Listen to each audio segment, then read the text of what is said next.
մեր քաղաքական նախաձեռնությունը տարածքային կառույցի բացումը կծառայի նպատակին հանուն միասնության մեր ժողովրդի համար եւ որպեսզի կարողանանք միասնական ջանքերով առաջ տանել մեր երկիրը եւ լուծել մեր երկրի առջեւ ծառացած ցավոք սրտի այն մարտահրավերները, որոնք օրհասական են դարձել։ Եվ ես վստահ եմ ուղղակի, որ դրանք մենք լուծելու ենք համատեղ ջանքերով։ Եթե պատմության հետահայաց նայում ենք, ապա Սյունիքն ու Արցախը դա այն օջախն է միշտ եղել, որը որ մեր հայրենիքի արևելյան հատվածին միշտ բորբոքված է պահել, միշտ հայրենիքի եւ պետականության որոշակի պատմական առում, որոշակի ծվեն մեզ հիշողությունները պարգևել։ Հիմա այսօր կորցնելով Արցախը, Սյունիքը մնացել է միայնակ,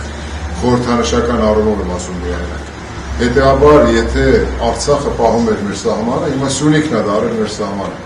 Այստեղից է սկսվում մեր հայրենիքի վերածնունդը։ Մենք միասնական ուժերով կկարողանանք այն կառուցողական եւ դրական փոփոխությունները, որոնք որ ակնկալում ենք,